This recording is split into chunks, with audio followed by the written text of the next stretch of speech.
Hi, boys and girls. I'm Lauren Jarroll, and I'm going to read A Little Excitement by Marc Harshman.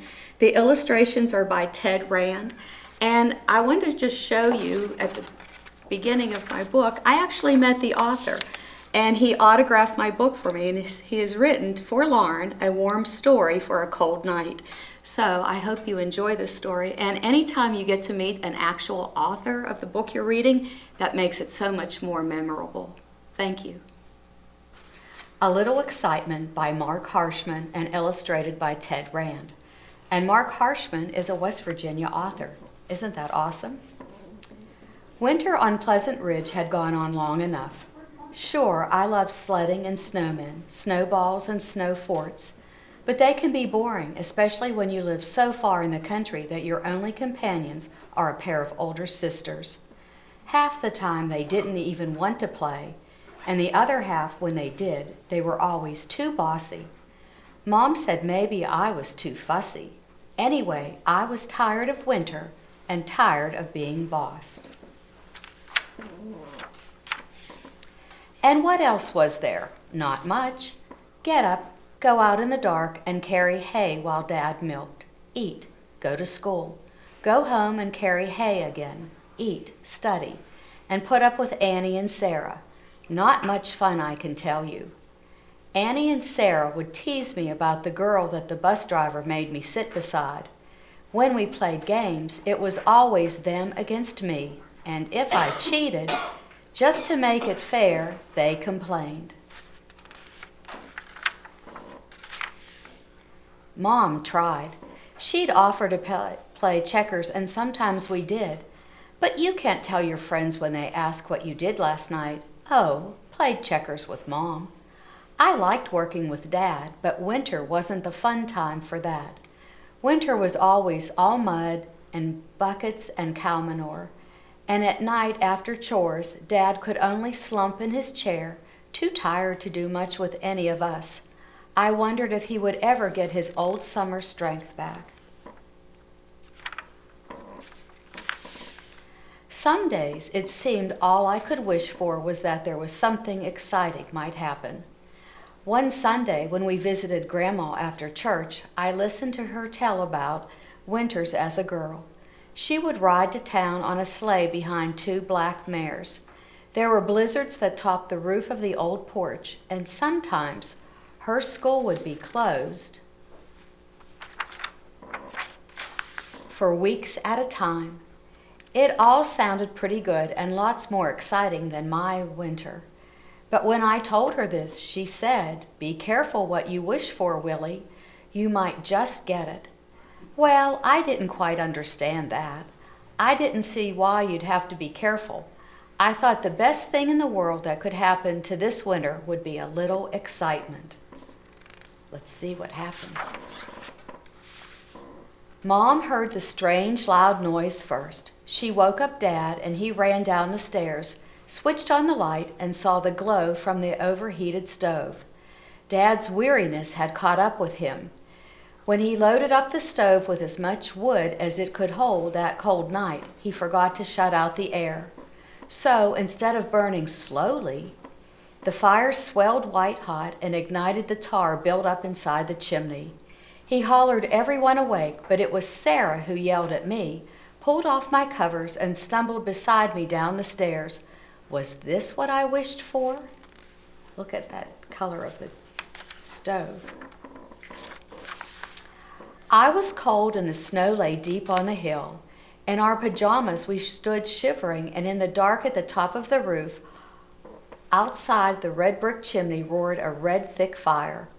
Dad ran back in and closed the stove and hoped enough air would be stopped to slow the burning. Wow, look at that. Isn't that scary? As the blaze crackled and spit above us, Dad and Annie set up the ladder and I ran for buckets. The heat from the burning tar could crack the chimney and set the house on fire inside, and we couldn't do anything about that. But outside, we could at least make sure that the roof didn't catch fire. We broke ice on the spring and hauled up carefully, that black water to keep the roof safe from sparks and cinders. And while that dark, moonless night was lit by the fiery torch atop our helpless house, there were no jokes but lots of "hurry up" and silence. Side by side with Annie, I worked quietly and hard and quickly to keep the buckets coming to Dad. Later, I saw his hands bloody from fighting to keep a hold on that slippery roof. Roar and whoosh were the sounds the fire made, and I was more scared than excited. While we worked with the water, Mom and Sarah braved the house to pack what we would need if the worst happened, if the whole house burned. Everyone seemed brave that night. I kept thinking how Annie's hands must be frozen like mine, but she never said a word. Eventually, the Piney Volunteer Fire Department gathered.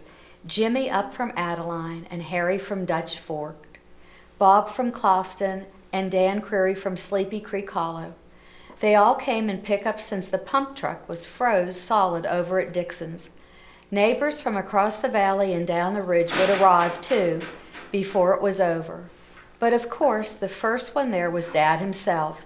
He joked later that no one had ever been quicker than that to a fire, and if they had, he'd eat his Sunday pants.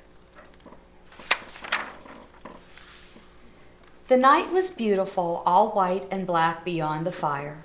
Somewhere in that black, a deer must have lifted her nose from grass pawed clear of snow, looked over our way and wondered, too smart and too quick to be scared. I felt better when I heard Jimmy and Bob, Harry and Dan shouting and laughing, even when it seemed they shouldn't. But finally we watched the orange flames fall back until 1 hour after it had started, Bob Jackson shone his flashlight down the flue and announced, "She's all gone, folks. Get in the house and go to bed." And of course, we didn't. The firemen and the neighbors, as well as the furniture, crowded back indoors after Bob yelled. And oh, the talk and the food. They were better than Thanksgiving. Mom got coffee, while some of the other neighbor ladies laid out cookies. And a wedge of cake they had brought from home. We ate and laughed till we'd nearly forgotten it was early morning, and that a little while ago we had been more scared than we knew. Annie and Sarah and I played without fussing or bossing. I figured now that maybe my fussing had earned me some of their bossing. I was going to remember how brave they were too, and no boy should mind having brave friends, even if they are his sisters. Maybe, if the three of us put our heads together, we could even come up with our own excitement. Sunrise came absolutely quiet to our hilltop farm. A new powder of snow had fallen sometime after we got back to sleep. The black ash and soot from the blaze had already disappeared under it. It felt good to see that everything was safe. I hoped when I saw Grandma that she wouldn't mention what she had said on Sunday. Besides, she wouldn't have to worry about reminding me. I'm not likely to forget. The end.